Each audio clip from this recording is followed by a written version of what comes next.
Hello everyone. आज के इस वीडियो में हम बात करेंगे बीए प्रोग्राम की हिंदी यानी कि सेमेस्टर जो है हमारा सेकंड, इसकी हिंदी करने वाले हैं और ये डिसिप्लिन हिंदी है।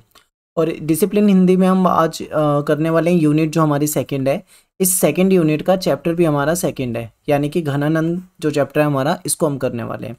और D U regular, S O L, N C web, तीनों जगह एक ही सिलेबस है। तो अगर आप यहाँ से डिसिप्लिन हिंदी यहाँ से कोर्स कर रहे हो और आपने डिसिप्लिन हिंदी ले रखा है तो आप सभी के सिलेबस में ये होगा, ठीक है। तो यूनिट 2 का चैप्टर जो है सेकंड ये करने वाले हैं। तो चलिए देखते हैं।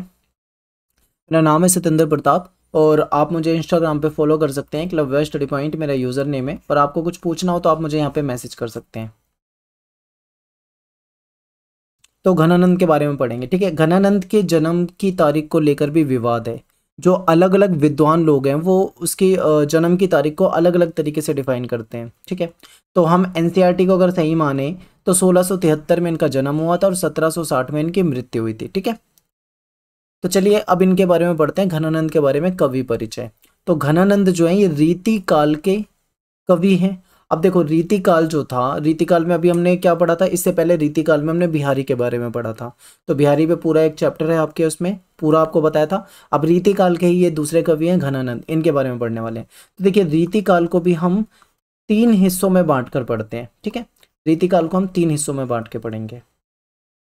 एक हो जाएगा हमारा रीति सिद्ध, ठीक है। एक हो जाएगा रीतिबद्ध और एक हो जाएगा रीति मुक्त। तो यहाँ पे ये जो घनानंद है ये है रीति मुक्त। रीति मुक्त का मतलब ऐसे कवि हैं जिन्होंने जो उस समय जो पैटर्न था लिखने का उसकी परवाह ना करके बिल्कुल स्वतंत्र रूप में लिखा, अपने तरीके से लिखा। स्वच्छंद काव्य धारा के कवि हैं ये, ठीक है। तो इसीलिए इसको रीति मुक्त कहा जाता है। तो देखते हैं इनके बारे में। घनानंद जो थे ये दिल्ली के बादशाह हुआ करते थे उस समय में, मोहम्मद शाह उनके यहाँ पे मुंशी थे। सुजान नाम की एक वेश्या थी, उनसे इनको अटूट प्रेम हो गया था, ठीक है। तो क्या कहानी है, तो देखिए क्या ये जो ये जो यहाँ मोहम्मद शाह हैं जिनके यहाँ पे ये मीर मुंशी थे, तो ये मोहम्मद शाह क्या करते थे, ये जो सुजान नाम की वेश्या थी इनको वहाँ पे नृत्य के लिए, नाचने के लिए बुलाया करते थे। तो ये जो घनानंद है ये क्या है, ये गायक भी है, कवि भी है और गायक भी है। तो ये गाना गाते थे, तो ये गीत गाते थे और जो सुजान थी वो उसमें नाचती थी। तो क्या हुआ, ऐसे में घनानंद को सुजान से प्रेम हो जाता है, प्यार हो जाता है, ठीक है। और इसके बाद पूरी कहानी आपको इसी पे मिलेगी। ध्यान से समझना है सारी चीज़ें, क्योंकि घनानंद से क्वेश्चन आपके पेपर में काफ़ी पूछे जाते हैं, ठीक है। तो इंपॉर्टेंट बहुत ज़्यादा है। तो देखिए दरबारियों द्वारा बादशाह के कान भर देने के कारण प्रेमी घनानंद को दरबार से निकाल दिया गया। क्या हुआ कि भाई जब घनानंद सुजान से प्रेम करने लगे थे तो ये बात सभी दरबार में फैल गई थी, क्योंकि आपको पता है कि ये चीज़ें फैल जाती हैं। तो अब ऐसे में क्या हुआ कि दरबारियों ने बादशाह के कान भर दिए और बादशाह ने उनकी बातों में आके घनानंद को अपने दरबार से बाहर निकाल दिया। तो ऐसे में जो घनानंद थे उन्हें उम्मीद थी सुजान से कि सुजान जो है वो उनका साथ देगी, लेकिन सुजान ने भी उनका साथ नहीं दिया और ठीक है, लाचारी वश वो उनके साथ गई नहीं। घनानंद को सुजान की बेवफाई जो थी उसने बहुत निराश किया और बहुत दुखी किया। यहाँ पे क्या होता है कि घनानंद जो थे वो सुजान से काफ़ी उम्मीदें रखते थे, लेकिन यहाँ पे उनकी सारी उम्मीदें जो थी वो टूट जाती हैं, उन्हें वो उनका साथ नहीं देती है। और ऐसे में इनके मन में वैराग्य की भावना आ जाती है। वैराग्य का मतलब है जैसे कि मोह माया छोड़ देना, संन्यास की ओर जाना, ठीक है, ईश्वर की भक्ति की ओर जाना। इस तरह की बातें इनके दिमाग में आने लग जाती है। तो फिर ऐसे में क्या करते हैं, घनानंद जो है वो वृंदावन चले जाते हैं और वहाँ पे निम्बार्क संप्रदाय जो है उसमें दीक्षा ले लेते हैं और भक्त के रूप में अपनी ज़िंदगी जो है वो जीना शुरू कर देते हैं। लेकिन यहाँ पे देखिए प्रेम जो है वो इतनी जल्दी भुलाया तो भूलेगा नहीं। अब सुजान से इनको प्रेम हो गया था और वो उनको भूल नहीं पा रहे थे सुजान को, ठीक है। तो इन्होंने जो भी रचनाएं रची तो कहीं ना कहीं उसमें प्रतीक के रूप में आपको सुजान दिखेगी। अब ये अपनी रचनाओं में सुजान का नाम का इस्तेमाल करते हैं। सुजान के नाम का इस्तेमाल भी दो तरीके से करते हैं। एक तो एक कहीं कहीं पे इनकी सुजान जो है इनकी प्रेमिका के रूप में है, कहीं पे ये कृष्ण के रूप में भी सुजान का नाम लेते हैं, ठीक है। तो इस तरीके की चीजें। तो देखते हैं घनानंद जो है वो मूलतः प्रेम की पीड़ा के कवि हैं। ऐसा हम क्यों कह रहे हैं, क्योंकि देखिए इनकी जो रचनाएं है ना, इनकी रचनाओं में प्रेम की पीड़ा दिखाई देती है। क्योंकि देखो इनको प्रेम हुआ, वो प्रेम इनको मिला नहीं, एक तरफा प्रेम रह गया। तो ऐसे में जो इनको तकलीफ हुई, वो समस्याएं जो इन्होंने झेली, जो तड़प थी इनके अंदर, वो इनकी रचनाओं में देखने को मिलती है, ठीक है। तो इसीलिए हम कह सकते हैं कि ये प्रेम की पीड़ा के कवि हैं। और वियोग वर्णन में उनका मन जो है वो बहुत ज़्यादा रमा है। ठीक है, अब यहाँ पे आपको ध्यान रखना है कि प्रेम जो होता है, जो श्रृंगार होता है, यानी श्रृंगार के कवि हैं ये। श्रृंगार में दो चीज़ें मेन होती है, मैं आपको पिछली वीडियो में बता चुका हूँ। एक तो होता है संयोग, ठीक है, जिसको हम मिलन कहते हैं, जहाँ पे प्रेमी प्रेमिका नायक नायिका मिलते हैं। दूसरा होता है वियोग, ठीक है, जिसमें वो एक दूसरे से दूर होते हैं, तड़प रहे होते हैं और विरह की अग्नि में जल रहे होते हैं। ठीक है, तो जो घनानंद थे, इनको संयोग तो हो नहीं पाया, ये उनसे मिल नहीं पाए, लेकिन ये वियोग की अग्नि में जलते रहे। तो आखिर वियोग के बारे में इन्होंने कैसा वर्णन किया, ये आगे हम पढ़ेंगे। घनानंद की रचनाओं में प्रेम का अत्यंत गंभीर, निर्मल, आवेगमय और व्याकुल कर देने वाला रूप हमें देखने को मिलता है। इसलिए घनानंद को हम रसमूर्ति भी कहते हैं। ठीक है, ये इनको रसमूर्ति भी कहा जाता है। घनानंद के काव्य में भाव जैसी गहराई है और वैसी ही कला की बारीकी भी है। यानी इनकी, अगर आप इनकी रचनाओं को पढ़ोगे ना तो आप बिल्कुल खो जाओगे उसमें, यानी कि भाव की बहुत ज़्यादा गहराई है, आप ऐसे कह सकते हो। ठीक है, बहुत अच्छा लिखा है इन्होंने। तो अब यहाँ पे देखो, इनकी घनानंद की मृत्यु कैसे होती है, तो इनकी हत्या कर दी जाती है। तो हत्या किसने करी, ये भी आपको याद रखना है। क्या होता है कि उस दौरान जब ये मथुरा वृंदावन की तरफ जाते हैं, तब वहाँ पे अफगानी लुटेरे जो थे उन्होंने हमला किया था। दिल्ली, मथुरा, वृंदावन, इस पे इनके हमले चलते रहते थे। तो ऐसे में क्या था कि जो अब्दाली था, अहमद शाह अब्दाली, उसके सैनिकों ने घनानंद का कत्ल कर दिया था, यानी उसको मार दिया था। ठीक है, अब बात करते हैं कि घनानंद जो है, इनके काव्य विशेषता, इनके जीवन परिचय को हमने देख लिया, अब इनकी काव्य विशेषता की बात करते हैं। तो देखिए, घनानंद की भाषा जो है वो बहुत ही ज्यादा परिष्कृत है और इन्होंने ब्रज भाषा यानी साहित्यिक ब्रज भाषा का इस्तेमाल किया है। ठीक है, इनकी कविता में अलंकारों का बहुत अच्छा प्रयोग मिलता है और इनकी काव्य कला में बहुत ज्यादा सहजता है। ठीक है, सहजता देखने को मिलती है। कोमलता और मधुरता का चरम विकास इनकी आपको इनके काव्य में दिखेगा। ब्रज भाषा में ये क्या थे, ब्रज भाषा में प्रवीण ही नहीं बल्कि सर्जनात्मक काव्य भाषा के प्रणेता भी थे। यानी इन्होंने जो लिखा ना उसमें सर्जनात्मकता है, यानी कि रचनात्मकता, क्रिएटिविटी, यानी कि कुछ यूनिक इन्होंने लिखा है, कुछ अलग तरीके से लिखा है। ठीक है, वियोग का जैसा इन्होंने वर्णन किया है, इसमें नायिका के जो रूप सौंदर्य का वर्णन किया वो सचमुच में अद्भुत है। मैं आगे आपको दिखाऊंगा, पढ़ाऊंगा, तो आपको खुद से महसूस होगा कि ये लिखते कितना जबरदस्त थे। घनानंद जो थे ये फारसी और उर्दू के विद्वान थे, लेकिन इन्होंने फारसी और उर्दू में कोई खास नहीं लिखा, इन्होंने बस फारसी में एक मसनवी लिखी है। ठीक है, इनका जो साहित्य है वो हमें ब्रज भाषा में मिलता है, क्योंकि इनका ब्रज भाषा में पूरा अधिकार था, तो इन्होंने ज़्यादातर साहित्य अपना जो लिखा है वो ब्रज भाषा में लिखा है और इनके नाम पर लगभग 41 रचनाएं मिलती हैं। ठीक है, तो ये चीज़ें आपको याद रखनी है। अब बात करते हैं घनानंद की कुछ महत्वपूर्ण रचनाओं की। ये इनकी मेन रचना है, जैसे कि सुजान सागर। ठीक है, यहाँ पे देखिए, सुजान सागर, विरह लीला, कृपा कांड निबंध, रसकेली वल्ली, सुजान हित, घनानंद कवित, प्रेम सरोवर, प्रीति पावस, प्रेम पद्धति, रसनायन, गोकुल गीत, कृष्ण कौमुदी, ये सब क्या इनकी महत्वपूर्ण रचनाएं हैं। तो इसमें से एक दो रचना आप याद कर लीजिए। अब बात करते हैं इनकी प्रतिपाद की, यानी प्रतिपाद का मतलब होता है कि जो लेखक है, जो कवि है, वो क्या समझाना चाह रहा है लोगों को। तो वो सारी चीजें, जो उसका लिखने का तरीका होता है या जो उसका विषय होता है, वही उसके प्रतिपाद में लिखा जाता है। ठीक है, तो चलिए समझते हैं। तो देखिए, घनानंद जो थे वो रीति काल के स्वच्छंद काव्यधारा के प्रमुख कवि थे, ये हमने स्टार्टिंग में ही पढ़ लिया था। इनकी रचनाओं में श्रृंगार भाव है। श्रृंगार भाव का मतलब देखो, मैंने आपको पहले भी बताया, श्रृंगार का मतलब है श्रृंगार रस का जहाँ पे प्रयोग होता है, यानी वहाँ पे प्रेम की बातें होती है। ठीक है, प्रेम में भी दो चीजें महत्वपूर्ण होती है, अभी मैंने आपको बताया था, संयोग और वियोग। ठीक है, तो जिन रचनाओं में वियोग होता है वो बहुत ही ज्यादा, मतलब संयोग से ज्यादा महत्व क्या होता है, वियोग का होता है रचनाओं में, क्योंकि जिसमें वियोग होता है उसमें कहीं ना कहीं दर्द, तकलीफ देखने को मिलती है, तो लोग उसे ज्यादा पसंद करते हैं। तो देखते हैं इसे। श्रृंगार के संयोग और वियोग दोनों पक्षों का कवि ने स्वाभाविक और मार्मिक अंकन किया है। वियोग श्रृंगार के वर्णन में वो ज्यादा सफल रहे हैं। ठीक है, इनके काव्य में प्रेम का पीर की अनुभूति और मर्म स्पर्शी प्रतिपादन हुआ है। इनके अगर आप काव्य को पढ़ोगे ना, तो कहीं ना कहीं आपको इनके प्रेम की जो तकलीफ थी वो आपको वहां महसूस होगी। बिल्कुल मर्म स्पर्शी का मतलब है बिल्कुल दिल को छू लेने वाली, यानी ऐसा इनका काव्य है कि दिल को छू लेगा। घनानंद का जो काव्य है उसमें विरह भावना से ओतप्रोत है, क्योंकि उनका प्रेम एक तरफा था। विरह का मतलब होता है, विरह का मतलब यहाँ पे है, जैसे कि देखिए, कोई जैसे मान लीजिए सुजान जो थी, सुजान ने क्या करा, इनके प्रेम को एक्सेप्ट नहीं किया। तो ऐसे में जिस तड़प में वो रह रहे थे, जिस समस्या में वो रह रहे थे, जिस दुख तकलीफ में वो रह रहे थे, वो विरह कहलाएगा। ठीक है, विरह में रह रहे थे, बिछड़ना, दूर होना, इस तरीके की चीजें।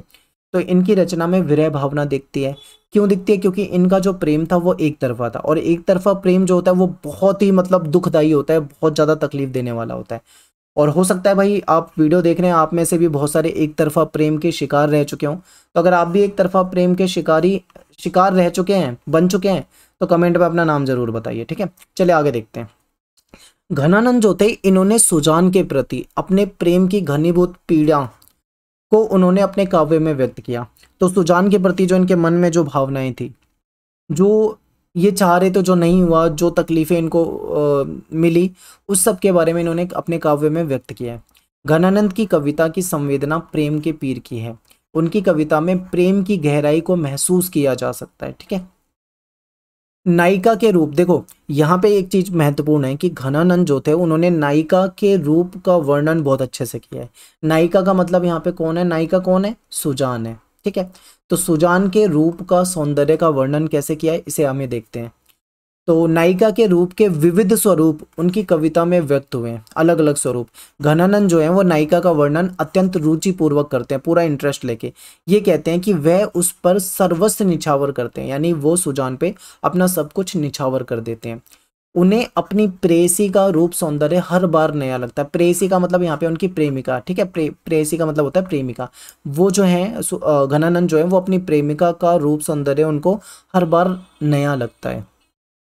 उसकी आंखें उसे बार बार देखकर भी अतृप्त रहते हैं, यानी कि घनानंद जब सुजान को बार बार देखते हैं फिर भी उनका मन नहीं भरता, यानी अतृप्त रह जाती है उनकी आंखें। रूप सौंदर्य का वर्णन करने में कवि जो है घनानंद, इनके जैसा कोई नहीं है। अब रूप सौंदर्य का वर्णन कैसे करा है इन्होंने, यहां से समझिए, ये लाइन आपको समझते हैं। देखो ये कहते हैं सुजान के बारे में कि वह काली साड़ी में अपनी नायिका को देखकर मोहित हो जाते हैं। जब वो देखते हैं कि काली साड़ी पहनकर सुजान आती है तो उसको देखकर वो क्या हो जाते हैं? मोहित हो जाते हैं। काली साड़ी ने सुजान के गोरे शरीर को अधिक कीर्तिमान कर दिया है, यानी कि काली साड़ी जो है उनके गोरे शरीर पे बहुत ही ज्यादा अच्छी लगती है। इसमें वियोगी प्रेमी बादल को समर्थ परोपकारी बताते हुए प्रार्थना करता है। अब ये लाइन और समझिए, क्या है आपको पता है कि जो सुजान थी उन्होंने इनके प्रेम को एक्सेप्ट नहीं किया था। ऐसे में क्या था? ये दुखी थे, तकलीफ थे।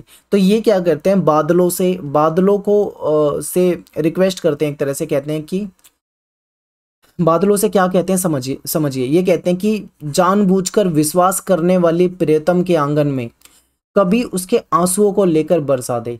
यानी ये बादलों से कह रहे हैं कि कभी मेरे आंसुओं को यहाँ से ले जा और जहां सुजान है वो उसके आंगन में जाके बरसा दे।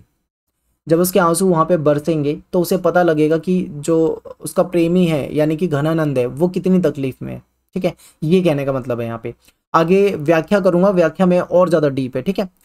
तो देखिए, कवि घनानंद अपनी प्रेयसी से कोई शिकवा शिकायत नहीं करते, बल्कि वे अपनी दुखद और दयनीय स्थिति के लिए स्वयं को जिम्मेदार मानते हैं। अब यहाँ पे एक चीज आप ध्यान से देखिए कि हुआ क्या कि आजकल जैसे प्रेम के मामले जो होते हैं उसमें क्या होता है कि भाई एक दूसरे को दोष देते हैं कि वो उसमें ये कमी है, उसमें वो कमी है, इस तरीके से। लेकिन घनानंद जो है उन्होंने उनका प्रेम एक्सेप्ट नहीं किया, उसके बाद भी अपनी जो प्रेयसी है उसको कुछ भी नहीं कहते, उससे कोई शिकवा शिकायत नहीं उन्हें बल्कि वो दुखी किस लिए हैं? वो दुखी खुद को मानते हैं, ठीक है। यानी मतलब दुख होने का कारण जो है वो खुद है, अपने आप को कारण मान रहे हैं, उसको प्रेयसी को नहीं मान रहे बिल्कुल भी। वे मानते हैं कि आज जो इतनी पीड़ा और जो इतना कष्ट में घनानंद है वो किस कारण है? उनके प्रेमी मन के कारण, यानी उनका मन ही कुछ ऐसा है जिसके कारण वो ऐसे हैं। आज ये कहते हैं कि आज मेरी प्रेमिका ने मुझसे मुंह मोड़ लिया है, तो ये मेरे भाग्य का दोष है, यानी मेरी किस्मत खराब है, ठीक है। अपने भाग्य पे, अपने मन पे इस तरीके से दोष दे रहे हैं, लेकिन अपनी प्रेयसी को नहीं कह रहे हैं। तो यहाँ पे जो घनानंद है, इनका जीवन परिचय और इनका जो प्रतिपाद्य था वो पूरा का पूरा मैंने आपको बता दिया। अब बताता हूँ 5 से 6 इंपॉर्टेंट व्याख्या। जो चीजें मैंने अभी आपको बताई है यही चीजें व्याख्या में आपको दिखेगी, ठीक है। तो सबसे पहली व्याख्या आपके सामने है। अब यहाँ पे देखिए, ये मैं आपको आपके सामने सारा पढ़ूंगा नहीं, एक बार आप स्क्रीन को रोककर, वीडियो को रोककर आप खुद से पढ़ लें जल्दी से। मैं सीधा प्रसंग पे जाता हूँ ताकि टाइम कम लगे, ठीक है। देखिए, ये जो प्रस्तुत छंद है इसके रचयिता कौन है? इसके रचयिता जो है वो घनानंद है, ठीक है। और घनानंद जो है ये स्वच्छंद काव्य धारा के महत्वपूर्ण कवि हैं, और इन्होंने अपने काव्य में स्वच्छंद प्रेम के गीत गाए हैं, और इन्होंने व्यक्तिगत जीवन में, खुद के जीवन में जो भी कुछ भोगा है जो भी कुछ देखा है उसे अपने काव्य में उन्होंने उसका वर्णन किया है। तो देखो सभी प्रसंग में ये लाइनें सेम रहेगी जो मैं अभी आपके सामने पढ़ रहा हूँ। तो एक बार फिर से देखो, इसके रचयिता घनानंद है, ये स्वच्छंद काव्यधारा के कवि हैं और इन्होंने अपने काव्य में स्वच्छंद प्रेम के गीत गाए हैं। जो भी इन्होंने अपने जीवन में झेला है, भोगा है, उसी के वर्णन इन्होंने अपने काव्य में करा है। ये 2-3 लाइनें आपको बिल्कुल याद करनी है, ठीक है। आगे देखिए इस छंद में क्या है, इस इन लाइनों में क्या है, इसको समझते हैं। तो कहते हैं इस छंद में कवि ने अपनी मोहित स्थिति को स्पष्ट किया है। उनकी प्रेमिका सुजान जो है वो बहुत ही सुंदर है और उसके सौंदर्य को जब वो देखते हैं तो उसे हर पल उनको नया लगता है, ठीक है। जो अभी हमने पढ़ा था, काली साड़ी वाला एग्जाम्पल दिया था, आपको याद आ गया होगा। तो चलिए इसकी थोड़ी व्याख्या समझते हैं। तो देखिए कवि कहते हैं कि अपनी प्रियतमा को उसके रूप सौंदर्य के विषय में बताते हुए कहते हैं कि हे सुजान, तेरा रूप सौंदर्य जो है बहुत ही अद्भुत है। आपके रूप की बड़ी रीति बड़ी अनोखी है। जैसे जैसे वो उसको देखते हैं तो हर बार उसको नया लगता है। उसकी गति बड़ी विचित्र है, यानी सुजान का रूप सौंदर्य जो है वो हर क्षण में परिवर्तनशील है। उसे जितनी बार देखा जाए, जितना देखा जाए, उसमें हर बार नवीनता की अनुभूति होती है, यानी कुछ नया लगता है। यही सुंदरता की कसौटी है, वे हर क्षण नवीन लगे। घनानंद के नेत्रों को भी अनोखी आदत पड़ गई है कि वे सुजान के रूप के अतिरिक्त किसी को देखना भी पसंद नहीं करते। उन्हें बस सुजान ही चाहिए, किसी और को देखकर उन्हें तृप्ति नहीं मिलती। उन्हें हर समय सुजान को ही देखना अच्छा लगता है। कहते हैं हे सुजान, मेरे पास एक ही प्राण था, वह भी मैंने तुम्हारे रूप सौंदर्य पर न्यौछावर कर दिया। अब मैं लोक की लाज और परलोक की चिंता से मुक्त हो गया हूँ, ठीक है। और वो क्या कहते हैं कि वो अपने मन पर नियंत्रण नहीं रख पाते हैं, ठीक है। तुम्हारी याद जो है वो मुझे हमेशा जलाती रहती है, मुझे हमेशा सताती रहती है। इस तरीके से ये सुजान के रूप का वर्णन कर रहे हैं, ठीक है। तो ये बहुत ही सिंपल शब्द है, देखो यहाँ पे कुछ भी समझाने का नहीं है, एक एक लाइन आपको समझ में आ जाएगी, बहुत ही आसान है। तो बस समझिए थोड़ा थोड़ा, ठीक है। अब इसके बाद बात कर लेते हैं यहाँ पे विशेष। विशेष में देखो 2-3 चीजें आपको बिल्कुल लिखनी है। सबसे पहले देखो ये आपकी फिक्स लाइन बताता हूँ, ब्रज भाषा में है इनका पूरा का पूरा जो भी इन्होंने लिखा है। तो यहाँ पे ब्रज भाषा हर जितने, अगर कोई भी आपसे घनानंद का पूछ लें तो सभी में आपको ब्रज भाषा लिखना है, ठीक है। दूसरा श्रृंगार रस, क्योंकि आपको पता है प्रेम के बारे में लिखा है इन्होंने, तो श्रृंगार रस ये भी आपका फिक्स हो जाएगा, ठीक है। फिर इसके बाद अलंकार जो होते हैं वो अलग अलग हो सकते हैं। तो अलंकार आपको जो व्याख्या दे रखी है उसके अनुसार लिखने हैं। तो इसमें अनुप्रास, पुनरुक्ति और विरोधाभास अलंकार हैं।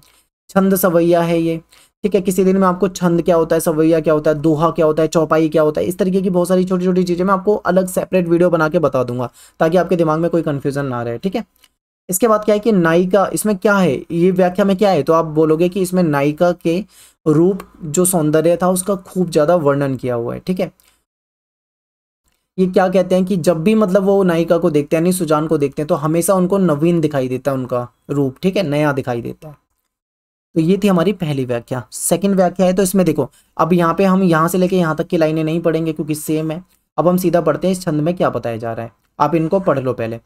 इस छंद में कवि ने नायिका के रूप सौंदर्य का वर्णन किया है। कवि ने नायिका को काली साड़ी पहने देखा और उस पर मोहित हो गए। तो ये काली साड़ी वाला एग्जाम्पल मैंने आपको दिया था ना, अब इसमें उसका एक्सप्लेनेशन है, देखिए। रूप सौंदर्य का वर्णन करने में कवि घनानंद का कोई मतलब तोड़ नहीं है, मतलब इनके जैसा किसी दूसरे ने वर्णन किया ही नहीं है। ये कहते हैं कि नायिका को काली साड़ी में देखकर घनानंद जो है वो मोहित हो जाते हैं। घटा के बीच में आकाश में बिजली चमक रही हो, अर्थात नायिका का शारीरिक सौंदर्य जो है वो काली साड़ी में बहुत ही कांतिवान प्रतीत हो रहा है उन्हें, बिल्कुल यूनिक। नायिका का रूप जो है वो काली साड़ी पहनकर अमावस की रात्रि में चांदनी, जैसे अमावस की काली रात में जब चांदनी हो जाए तो कैसा लगता है, बिल्कुल चांद एकदम अलग दिखता है, तो उसी टाइप का उन्हें लग रहा है। ये कहते हैं कि वह धुएं के समूह में उठने वाली ज्वाला के समान दिखाई दे रही है, किंतु आंखों की शीतलता और सुख देने वाली है।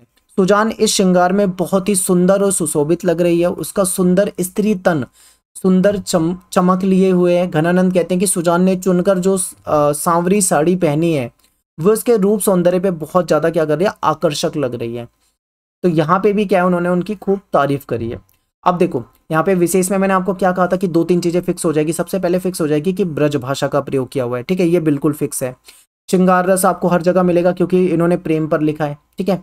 यहाँ पे क्या है, अब इसमें क्या किया गया है इस वाले में, तो इसमें हम कहेंगे कि सुजान के अद्भुत आकर्षक सौंदर्य का वर्णन किया है, या फिर हम ऐसे भी लिख सकते हैं कि सुजान के सौंदर्य का वर्णन किया गया। सिंपल एक लाइन में, काली साड़ी में सुजान के गोरे शरीर की सुंदरता को बढ़ा रही है, ये कह सकते हैं। इसमें उपमा अलंकार है, क्योंकि उपमा दी जा रही है ना, चांदनी रात और ऐसे ऐसे इनको कंपेयर किया जा रहा है, तो उपमा अलंकार है। कई जगह पे अनुप्रास अलंकार भी देखने को मिलता है, तो ये कर सकते हैं। सवैया छंद है यहाँ पे, तो ये याद रखिए।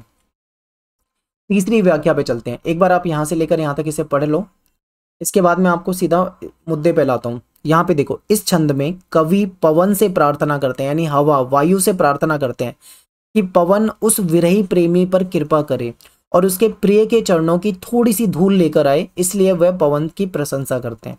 तो समझिए क्या कह रहे हैं। देखिए, ये कह रहे हैं कि विरही प्रेमी कवि कहता है, यानी जो घनानंद है, ये कहते हैं कि हे भाई पवन, तुम्हारा आना जाना तो सभी दिशाओं में होता है, क्योंकि हवा तो हर दिशा में जाती है।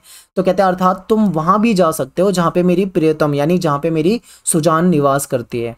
तुम्हारे समान इस संसार में और कोई व्यक्ति नहीं है जो इस कठिन कार्य को पूरा कर सके। तो वो कहते हैं, हे पवन, तू अपने मन को आदत डाल दे, जिससे कि वे दूसरों को दुखी देखकर उनके दुख को दूर करने का प्रयास करें। ये कह रहे हैं कि हे पवन, तू मतलब ऐसी आदत डाल ले कि जब भी तू किसी को दुखी देखे तो तू उसकी हेल्प करने की कोशिश करें। कहते हैं, हे वीर पवन, तू संसार को प्राण देने वाला है, संसार की रक्षा करने वाला है। तेरी दृष्टि में छोटे बड़े सभी समान है। तू संसार भर को अत्यधिक आनंद प्रदान करने वाला है। अतः हे पवन, तू मुझ जैसे दुखी पर भी अपनी कृपा कर, अर्थात तू मेरा भी एक काम कर दे।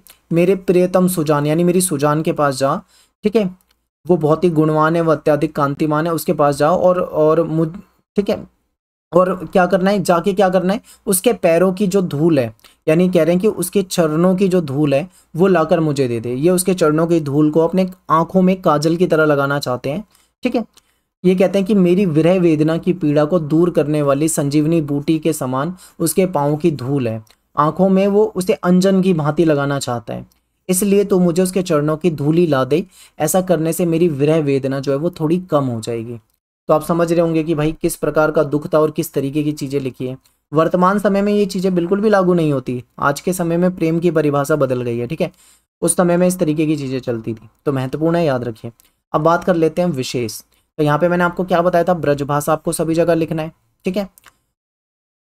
घनानंद ने इसमें क्या करा है, इसमें कवित दूत परंपरा का द्योतक है, यानी इसमें पवन को दूत बनाकर भेज रहे हैं, ठीक है। पवन को क्या कह रहे हैं, पवन जा, सुजान के पास जा, उसके चरणों की धूल लेकर आ, यानी अपना संदेश पहुंचाना चाह रहे हैं या फिर उससे कुछ काम करवाना चाह रहे हैं। तो देखिए, इसमें पवन को दूत बनाकर भेजा गया है, उसे अपने प्रिय के चरणों की धूल लाने के लिए आग्रह किया जा रहा है, ठीक है। इसमें पीठ देना जैसे मुहावरे का प्रयोग हुआ है। ये इससे पहले हमने सवैया छंद पढ़ा था, ये जो है ये कवित छंद है, ठीक है। तो मैं आपको किसी दिन ये छंदों के बारे में अलग से वीडियो बना के बताऊंगा, क्योंकि इस वीडियो में बता पाना पॉसिबल नहीं है, वीडियो बहुत लंबी हो जाएगी। चौथा व्याख्या देखिए, व्याख्या आप एक बार ये पढ़ लीजिए लाइनों को, मैं चलता हूँ सीधा मुद्दे पे। तो देखिए कवि क्या कहते हैं इसमें, समझिए। कवि मेघों से यानी बादलों से अनुरोध करता है कि वे कवि के आंसुओं को लेकर जा और सुजान के आंगन में जाके बरसा दे, ताकि प्रिय को विश्वास हो जाए कि कवि जो है उसके विरह में आंसू बहा रहा है, दुखी है। तो समझते हैं, कवि कहता है, हे मेघो, यानी बादल से कह रहा है, तुम्हारा नाम पर्जन्य है, अर्थात तुम्हारा नाम ही दूसरों की सेवा के लिए हुआ है। तुम अपने इस शरीर को दूसरों की सेवा के लिए धारण किए हुए इधर उधर घूमते हो। वो कहते हैं कि अपना नाम पर्जन्य सार्थक करो, जो भी तुम्हारा नाम है मतलब उसको सार्थक करो, और तुम सागर के खारे जल को अपने साथ उड़ाकर उसे वर्षा के रूप में बरसाकर अमृत के रूप में बदल देते हो। इस प्रकार तुम हर प्रकार से अपनी सज्जनता का प्रचार करते हो कि तुम सज्जन हो। कवि कहते हैं कि हे आनंद के घन, तुम जगत को जीवन देने वाले, अर्थात ये संसार तुमसे ही जीवन पाता है। यदि जल ना बरसे तो सब कुछ नष्ट हो जाए, इसलिए तुम मेरी पीड़ा को समझो और कभी मेरे आंसुओं को ले जाकर उस विश्वासघाती प्रियतम के आंगन में बरसा दो। यानी मेरे आंसुओं को ले जाओ, और वो जो विश्वासघाती कौन है, विश्वासघाती यहाँ पे सुजान है, और वो जो विश्वासघाती सुजान है उसके आंगन में ले जाके बरसा दो। कवि का ये जो भाव है, ये वर्षा का पानी, देखो यहाँ पे क्या होता है कि वर्षा का पानी जो होता है वो मीठा होता है, लेकिन आंसू जो होते हैं वो नमकीन होते हैं, ठीक है। और आशिक के आंसू पता नहीं कैसे होते होंगे, क्योंकि घनानंद तो प्रेमी थे तो उनके आंसू भी थोड़े अलग होंगे। तो ये कहते हैं कि आंसू जो होते हैं वो खारे होते हैं। यदि मेघ इन आंसुओं को ऐसा का जैसा, मतलब जैसे खारे हैं वैसे के वैसे ले जाके वहां पे बरसा दे, तो प्रियतम जो उसकी है वो आंसुओं की वर्षा को पहचान कर द्रवित हो जाएगी, ठीक है। जो सुजान उनके कहने पर उनके साथ नहीं आई, उनसे इन्हें ये उम्मीद है कि इनके आंसुओं को अगर वहां ले जाकर बरसा दिए जाएंगे तो शायद वो दुखी हो जाएगी। ठीक है, समझ रहे हो तुम? ये थोड़ा नेक्स्ट लेवल का प्रेम हो गया। आगे चलते हैं, विशेष की बात करते हैं। तो ब्रज भाषा, ठीक है, और यहाँ पे श्रृंगार रस है, हर जगह श्रृंगार ही मिलेगा आपको। अनुप्रास, उपमा, श्लेष अलंकार का प्रयोग हुआ है। घनानंद जो है वो प्रकृति और बाह्य प्रकृति से सामंजस्य का प्रदर्शन कर रहे हैं। इसके बाद है व्याख्या नंबर 5, इसको पढ़ लो एक बार। अब आते हैं मुद्दे पे। यहाँ पे देखते हैं कि कवि अपनी निष्ठुर प्रेयसी को उपालंब देता है। उसका मन तो एक निष्ठ भाव से उसका प्रेयसी हो गया है, लेकिन उसने अभी तक अपने सौंदर्य की एक झलक भी नहीं दिखाई है। तो समझते हैं क्या कहना चाहते हैं। कवि घनानंद कहते हैं कि अपने प्रिय को प्रेम मार्ग की शिक्षा देते हुए कहते हैं कि हे प्रिय, प्रेम का मार्ग जो है वो बहुत सरल और सीधा है। इसमें टेढ़ेपन यानी कि चतुराई के लिए कोई जगह नहीं है, क्योंकि जो चतुराई से चलने वाला अगर कोई होगा तो वो प्रेम के मार्ग पर चलने में सफल नहीं हो पाएगा। प्रेम का मार्ग जो है उसमें कौन चल सकते हैं? केवल जो सच्चे लोग हैं उनके लिए है, जो अपना अहंकार, अहम भाव को त्याग कर इस मार्ग पर चलते हैं और अपना सब कुछ न्यौछावर कर देते हैं। जिनके हृदय में थोड़ा सा भी छल कपट नहीं है, वे इस मार्ग पर निडर होकर नहीं चल पाते। कपटी लोग इस मार्ग पर चलने में झिझकते हैं। कवि कहता है कि हे सुजान, सच्चा प्रेमी तो वह होता है जो प्रेम मार्ग पर सीधी रेखा की तरह चल पड़ता है, यानी सीधा चल देना, इधर देखे ना उधर देखे, यानी किसी और की तरफ देखे भी ना, अपने मन को बिल्कुल भी विचलित करे ही ना। ठीक है, वह ही इस मार्ग पर बिना किसी असुविधा के बढ़ सकते हैं। अपने प्रेम की एक निष्ठता को निरूपित करते हुए कवि कहते हैं कि घने आनंद को, अर्थात यानी कि अत्यधिक आनंद को देने वाले प्रियतम सुजान, सुनो, मेरे मन में केवल तुम्हारे प्रति अनन्य प्रेम और निष्ठा है। मेरे मन में केवल प्रेम और निष्ठा है। मेरे हृदय पर केवल तुम्हारे प्रेम की छाप है। मैंने तुम्हारे सिवा किसी और से प्रेम नहीं किया। जिसकी छाप मेरे हृदय पे पड़ती है, मेरे लिए तो प्रियतम के रूप में केवल तुम्हारा ही अस्तित्व है। मैं आज तक ये नहीं समझ सका कि हे निष्ठुर और निर्दयी प्रिय, तुमने किस पाठशाला से शिक्षा ग्रहण की है, तुमने कहाँ से सीखा है। ठीक है, तो मतलब ये कहना चाह रहे हैं कि मतलब इतना जो ये प्रेम कर रहे हैं उससे उसका कोई उधर से रिस्पॉन्स नहीं है, तो इसके लिए ये कह रहे हैं। ठीक है, तो आई होप आपको ये समझ में आया होगा। तो देखो, बिल्कुल सिंपल लाइन है, बिल्कुल एक भी वर्ड आपको समझाने की जरूरत नहीं है, यहाँ पे सीधा सीधा है, पढ़ते के साथ ही समझ में आएगा। बस इसको आप याद रखिए, क्योंकि पेपर में एक व्याख्या जरूर आएगी। अब बात कर लेते हैं विशेष की। तो यहाँ पे आपको क्या फिक्स करना है? ब्रज भाषा और श्रृंगार रस का प्रयोग किया गया है, ये भी आपको फिक्स कर देना है। ये भी सवैया छंद है। ठीक है, अनुप्रास, श्लेष, यमक, रूपक, कई तरह के अलंकारों का प्रयोग है यहाँ पे। यहाँ पे प्रेम के पथ में बुद्धि और तर्कशीलता का कोई स्थान नहीं है, ऐसी बात कही जा रही है। ठीक है, और मुहावरों का यहाँ पे प्रयोग हुआ है, इंपॉर्टेंट है, याद रखिए। अब बात करते हैं अपने लास्ट व्याख्या, छठी व्याख्या। इसमें क्या है देखते हैं। इस छंद में कवि कहते हैं कि प्रेम में प्रियतम द्वारा दिए गए दुख के लिए वे स्वयं दोषी हैं। ठीक है, ऊपर की लाइनें मैं इसलिए नहीं पढ़ रहा हूं क्योंकि सब जगह सेम लाइन आएगी, बस हमें नीचे की लाइन समझनी है।